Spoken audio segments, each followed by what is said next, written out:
The wing part suspected of belonging to that missing Malaysian Airlines jet is now in a lab for analysis. On the night of March 8, 2014, a Malaysia Airlines flight carrying 239 people vanished into thin air. No mayday call, no wreckage, nothing. Just silence. For over 10 years, experts have spent more than $200 million scanning the ocean floor, and still came up empty. But now, a retired British engineer, Richard Godfrey, claims he's cracked the code, using faint, nearly invisible radio signals that nobody else thought to check. Some scientists call it impossible. Others are stunned. If he's right, we finally know where MH370 lies. So what'd he find? Can this new method hold up under scrutiny? And is the wreckage really there? Let's dig in. The night the plane vanished. You may know the story of MH370, or at least, you think you do. A plane takes off, flies into the night, and then gone. But the truth is, the version most of us have in our heads barely scratches the surface. What really happened that night is way more complex, way more chilling, and honestly, it raises more questions than answers. Let's rewind. It was March 8, 2014. Malaysia Airlines flight MH370, a Boeing 777, lifted off from Kuala Lumpur just after midnight. 12:41 in the morning to be exact. The plane was packed with 239 people, business travelers, tourists, and entire families heading to Beijing. For the first half hour or so, everything looked boringly normal. Smooth climb, routine chatter with air traffic control, nothing that would have raised an eyebrow. And then came the last words anyone ever heard from the cockpit. At 1:19 a.m., the Malaysian controller told them to check in with Vietnam as they crossed into new airspace. The pilot's reply, calm as ever. Good night, Malaysian 370. 2 minutes later, at 1:21, the plane's transponder went dark. That's the device that tells air traffic controllers the plane's ID, altitude, and speed. In other words, the thing that makes it visible on civilian radar. Suddenly, it was gone. To the outside world, it looked like the plane had blinked out of existence. But here's the first twist, and it's a big one. The plane hadn't vanished. Not yet. While civilian radar lost it, Malaysia's military radar, which works differently, more like bouncing a flashlight beam off an object and catching the reflection, kept picking something up. An unidentified blip showed up, and investigators later said, yeah, this was most likely MH370. Only now the plane wasn't following its flight path at all. It had made a sharp left turn. Not a drift, not a wobble. A deliberate, controlled turn. Instead of heading northeast toward Beijing, it swung back west, crossing over the Malay Peninsula, right past its own home turf. Then it kept going, flying out toward the Andaman Sea. Military radar tracked it for another hour, until 2:22 a.m., when it disappeared off their screens northwest of Penang Island. Past that, nothing. Imagine being in that radar room, watching the blip you know is a passenger jet just walk off the map. No distress call, no squawk code, no explanation. Just gone. But here's where things get even stranger. Because while the plane wasn't talking to air traffic control anymore, it was still whispering into space. The aircraft's satellite system, the Satellite Data Unit, had quietly reconnected with an Inmarsat satellite orbiting over the Indian Ocean. This wasn't meant for tracking planes. It was just a maintenance handshake, a kind of yep, still here ping.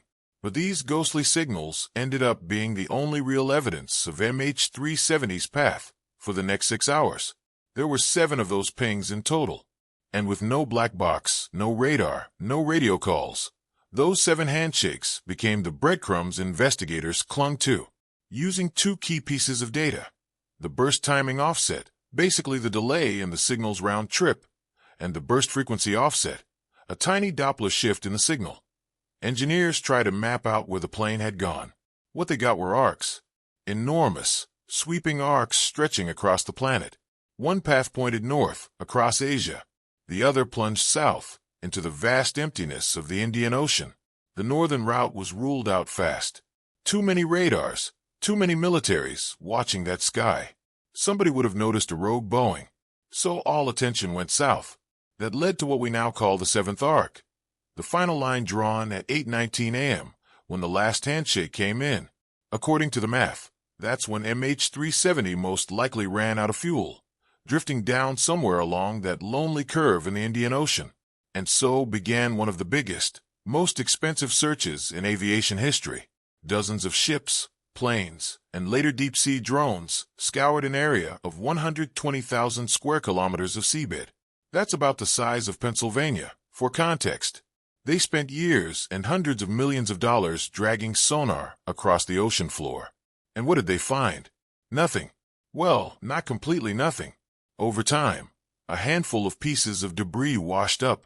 A wing flap in Reunion Island. Some interior paneling in Mozambique. More bits in Madagascar. But none of that debris gave investigators a smoking gun. No cockpit voice recorder. No flight data recorder. No real answers. The search had hit a wall. The Inmarsat math seemed brilliant at first, but if it was so perfect, why did it lead to an empty ocean? That's the question that still haunts people. Something in the official story wasn't adding up. And in the middle of that vacuum, with no clear wreckage, no clear explanation, came a flood of theories. Some wild, some chillingly possible. But one of the most intriguing voices to step into this mystery was Richard Godfrey, the man who says he's figured out where MH370 really is and who stunned the world with his proof. The story everyone believed, but shouldn't have. Here's the thing. When you strip away all the noise, the official story of MH370 is actually kind of simple. Too simple, maybe. In the years after the plane vanished, investigators, media outlets, and even some aviation experts latched onto one explanation. It goes like this. Captain Zahari Ahmad Shah, the 53-year-old veteran pilot with more than 18,000 flight hours, hijacked his own plane. According to this version, he calmly switched off the communication systems, made a sharp U-turn across Malaysia, depressurized the cabin so everyone else on board passed out, then kept flying south into nowhere for nearly 7 hours. Eventually, when the fuel ran dry, the massive Boeing 777 supposedly slipped quietly into the southern Indian Ocean in what some called a ghost flight, or a zombie flight. On paper, it sounds like the kind of chilling story Hollywood might cook up. A respected pilot turning into the villain, carrying 239 people to their deaths. But here's the problem. When you start looking closely at the evidence, this neat little theory falls apart in at least 3 massive ways. Let's start with the satellite data, because that's really the backbone of the whole official theory. Those handshakes, MH370 made with the Inmarsat satellite, were used to map its supposed path. But here's where things get messy. The very last set of data, around 8:19 in the morning, shows something strange. The burst frequency offset, or BFO for short, suggests the aircraft wasn't just gliding down gently, like an engine-out airplane trying to ditch safely. Instead, the numbers point to a sharp drop in altitude, a sudden downward acceleration. Think more like a nosedive than a calm glide. In fact, the Australian Transport Safety Bureau's own review of the BFOs in 2016 suggested the jet may have been descending at up to 15,000 feet per minute. That's not a controlled landing. That's falling out of the sky. And that alone makes the pilot self-harm, or fuel exhaustion glide theory very shaky. Then there's the wreckage, or rather, the tiny bits of wreckage we actually have. The first confirmed piece was that flapper found in July of 2015 on Reunion Island, off the coast of Africa. Since then, about 3 dozen more fragments, some confirmed, others highly likely, have been recovered along beaches in Madagascar, Mozambique, Tanzania, Mauritius, and South Africa. Here's the important part. The flapper wasn't in a condition you'd expect if the pilot had tried to glide the plane down for a soft ditching. The trailing edge was shredded in a way that experts said looked more like flutter damage, something that happens when a control surface shakes violently in high-speed air. The flaps were also confirmed to have been retracted, meaning the plane was in a cruise configuration, not set up for landing. Other pieces told similar stories. A wing flap section discovered in Tanzania showed evidence of fracture from overload, which again points to a violent high-energy impact. If this had been a calm, intentional water landing, we'd expect the flaps to be extended, more intact wreckage, and maybe even floating fuselage sections. But instead, the fragments show brute force destruction. And then we come to what might be the biggest flaw of all, the search itself. Governments spent hundreds of millions of dollars scouring the Indian Ocean, mapping more than 120,000 square kilometers of seabed. But here's the kicker. The entire operation was built on a chain of assumptions. Investigators assumed the satellite pings painted a precise track. They assumed the plane's fuel burn was exactly what the models predicted. They assumed autopilot kept the jet flying straight until the tanks ran dry. And worst of all, they treated the seventh arc like gospel, a narrow line in the middle of nowhere where the plane had to be. But assumptions are dangerous. And as year after year went by, with ships towing sonar and underwater drones finding nothing but volcanic ridges and deep trenches, the truth became impossible to ignore. They had been looking in the wrong place. This was a classic case of confirmation bias, believing a theory so strongly that you twist every piece of evidence to fit it. The pilot's self-harm story was neat and easy for headlines, but the real evidence was messy and contradictory. So where does that leave us? By the time the official search was suspended in early 2017, people were frustrated, angry, and desperate. Families of the victims still had no answers. Aviation experts admitted they were baffled, and the public was left with a story that didn't add up. If the neat explanation about Captain Zahari wasn't right, then what was? Could the satellite data have been misread? Could the wreckage be pointing to a totally different kind of crash? Or was there another method, some overlooked piece of technology, that could actually track MH370 more accurately than anything the official search teams had tried? That's where Richard Godfrey enters the picture. A retired British aerospace engineer with a taste for puzzles, he decided to take a completely different approach. While governments were stuck staring at satellite pings, Godfrey was asking a question no one else had dared to ask, and his answer would shake everything we thought we knew about MH370. Richard Godfrey's crazy-sounding idea that might not be so crazy. 2 years after people had given up on MH370 ever being found, one man in his 70s, sitting quietly in his study, was asking himself a question so odd that it sounded like the start of a bad joke. What if a missing plane could be tracked, not with satellites, not with radar, not even with military tech, but by amateur radio hobbyists tinkering in their garages? That's the kind of question Richard Godfrey, a retired British aerospace engineer, started asking around 2 years after the disappearance. While governments were pouring millions into searches that kept turning up nothing but empty ocean, Godfrey wasn't satisfied. He had spent his life solving engineering puzzles, and this was the biggest one he'd ever come across. So he dug into a technology almost nobody outside the ham radio community had even heard of, something called WSPR. WSPR, Weak Signal Propagation Reporter, is a weird little system invented in the 2000s. Basically, thousands of amateur radio enthusiasts all over the world send out tiny, whisper-like radio signals every couple of minutes.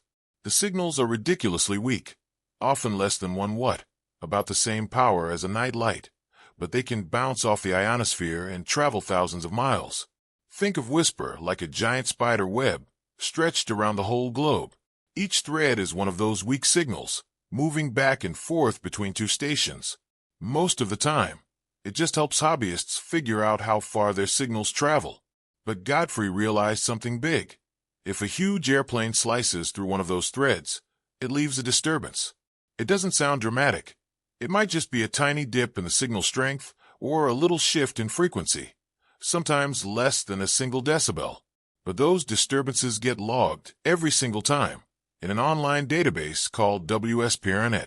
And that database is huge. Years worth of data. Billions of little tweets from radios all around the world. Godfrey thought, if MH370 really flew across the Indian Ocean that night, then it must have crossed dozens of those invisible threads.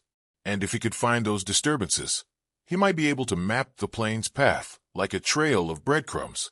So he rolled up his sleeves and started digging.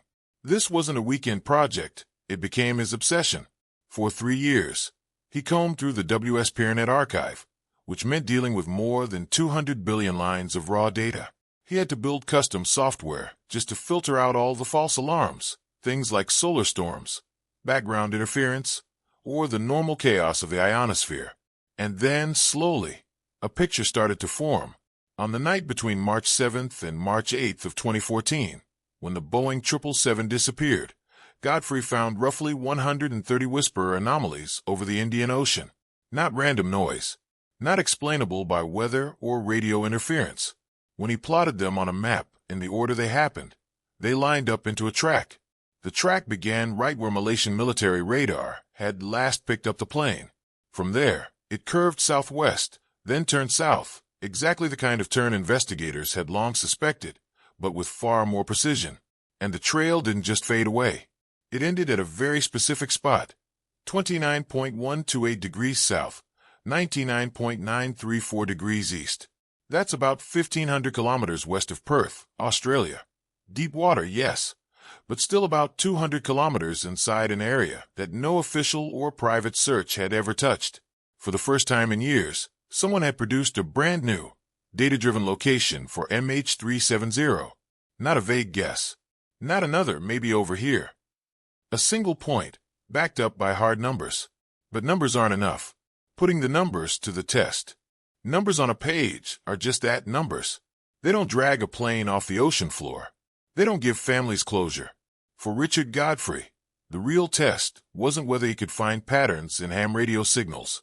The real test was whether those patterns could stand up to hard questions from people who didn't care about theories. They wanted proof. That's why he took his findings to the University of Liverpool, to a team of analysts who weren't strangers to solving tragedies like this. These were the same experts who had helped track down the wreckage of Air France Flight 447 after it went missing in the Atlantic back in 2011.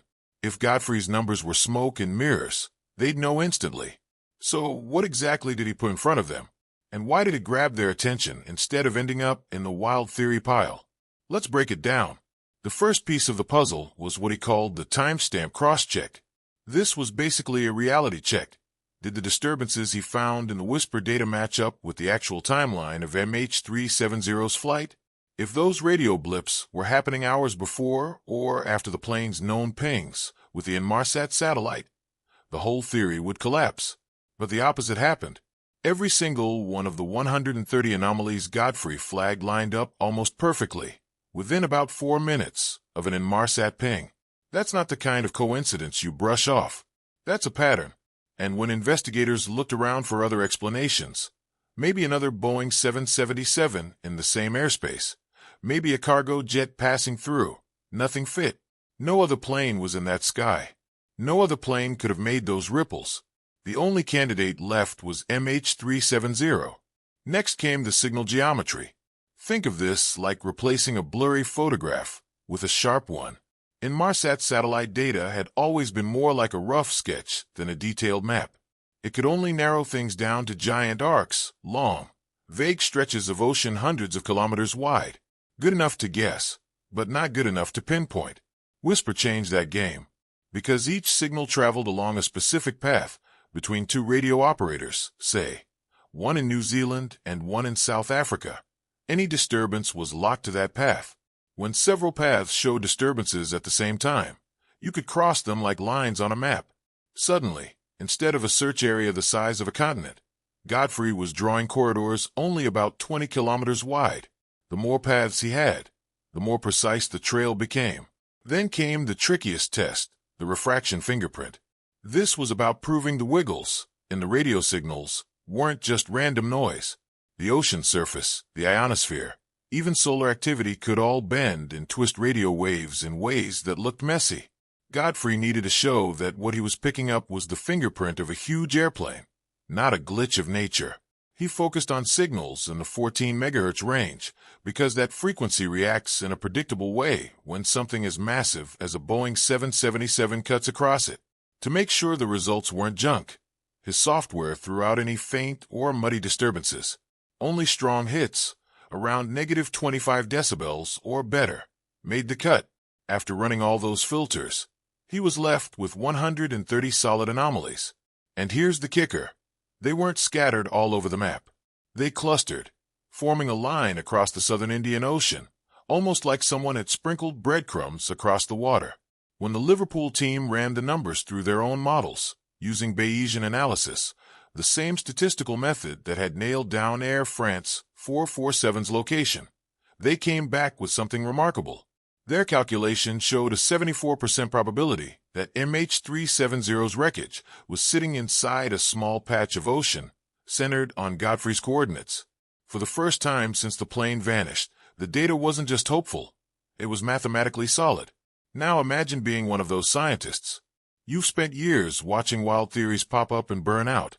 Stolen planes, secret bases, pilot self-harm, even abductions. And then someone hands you a trail of data points that line up almost too neatly to ignore. It wasn't absolute proof, but it was the closest thing anyone had seen since the night the plane disappeared. The pushback against Whisper. Here's the thing about any bold new idea. The moment you put it out there, people are going to push back. That's not a bad thing. It's actually how science is supposed to work. If no one questioned it, that would be even stranger. And with something as haunting and emotionally loaded as MH370, the skepticism was instant and loud. So let's walk through the biggest objections people threw at Richard Godfrey's Whisper theory, and how he and others pushed back. The first objection hit almost immediately. Whisper was never designed for this purpose. And you know what? That's true. Whisper, or Whisper as radio folks call it, was never built to track lost airplanes. It was made for ham radio hobbyists who wanted to bounce signals off the atmosphere and see where they landed. Nothing more. But here's the twist. Science is full of tools being used in ways the inventors never dreamed of. Think about it. X-rays were discovered by accident when Wilhelm Röntgen was just experimenting with cathode rays back in the late 1800s. Penicillin? Total fluke when Alexander Fleming noticed mold-killing bacteria in his petri dishes in 1928. Even GPS, which we now use to find the closest coffee shop, was originally a military navigation system. So yeah, Whisper wasn't built to find missing planes. But the physics behind it, the way radio waves bend, scatter, and get messed up when something big slices through them, that's solid, decades-old science. Even Joe Taylor, the Nobel Prize winner who actually invented Whisper, admitted that airplanes absolutely can disturb these signals. He was more cautious about whether you could pin down exact locations, but the basic premise? Rock solid. And Godfrey didn't just stop at theory. He went for a real-world test. Last November, his team teamed up with folks at the University of Liverpool and chartered a Boeing 777. They flew it along the very corridor over the Indian Ocean that matched the suspected MH370 route. Meanwhile, Whisper stations around the world were listening. And guess what? Right on cue, the disturbances popped up exactly where the plane was. Not sort of near it. Not vaguely around the same time, no. The spikes matched the aircraft's position almost to the minute. That was the smoking gun. Proof that this wasn't just math on a napkin.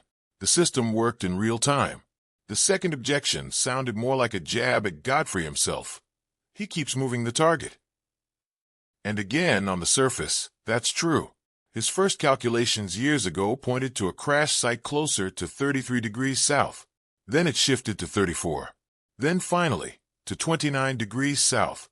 Critics pounced, saying it looked like guesswork. But here's the thing. In science, changing your answer as you get better data isn't failure. It's progress. When Copernicus first laid out the idea that the Earth wasn't the center of the universe, his math wasn't perfect. It took later astronomers, refining the data, to tighten the model. Same deal here. Godfrey didn't just throw darts at a map. Each shift happened because more Whisper data came online, and because the algorithms analyzing it got smarter. Over time, the area of uncertainty shrank. And here's the kicker. For over 14 straight months, the target hasn't budged from 29 degrees south. That's a huge deal. It means the refinements are over. The model has stopped drifting. That stability is what finally convinced people this wasn't just a moving goalpost. Then there's the third objection, the one nobody can argue away completely. We still haven't found wreckage at that exact spot. Fair point. Until someone actually pulls a wing or a black box off the seabed, it's all still theory. But let's flip it around. Instead of starting with theory, start with the debris we already have. Remember the flaperin that washed up on Réunion Island in 2015?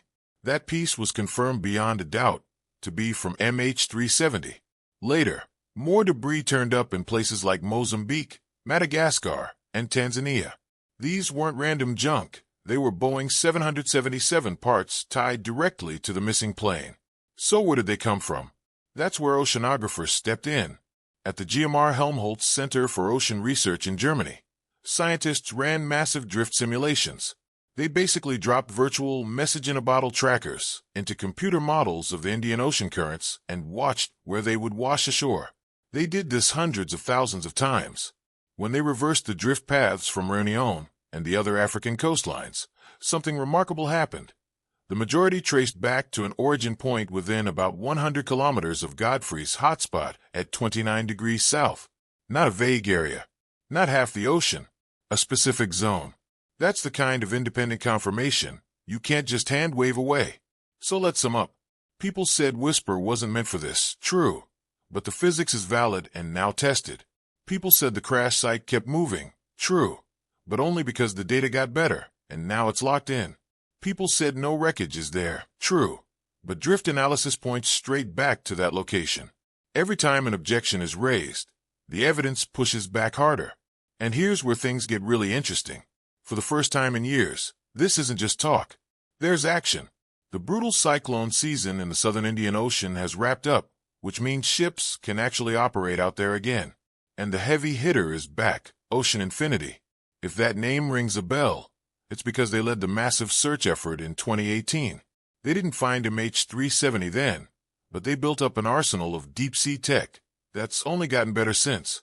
Their flagship is the Armada 7806, a monster of a support ship packed with Hugin autonomous underwater vehicles, basically robotic submarines.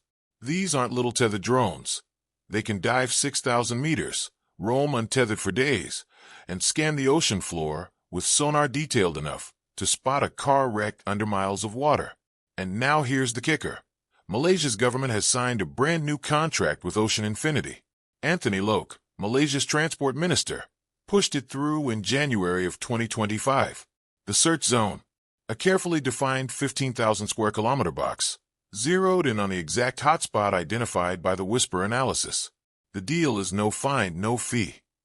Translation: Ocean Infinity is paying all the upfront costs, estimated around $70 million, and only gets paid if they actually find the wreck. That alone should tell you something. They wouldn't gamble that kind of money and resources unless they believed the data was strong. Now let's talk numbers. A single Hugin AUV can cover about 500 square kilometers a day, cruising slowly at 3 knots while scanning the seabed. With an entire fleet running around the clock, they can sweep the entire search box in about 1 month. Think about that. More than a decade of frustration and dead ends, and now the answer might be less than 30 days away once they get underway. The ship is loaded. The robots are ready. The contract is signed. All that's left is for the weather window to stay open long enough for the mission to play out. So here we are. After all these years of heartbreak, wild theories, false leads, and endless speculation, the pieces are finally lining up: solid data, a defined target, and the tech to get the job done.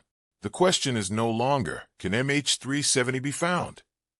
The question now is, are we finally about to close the book on one of the greatest mysteries of our time?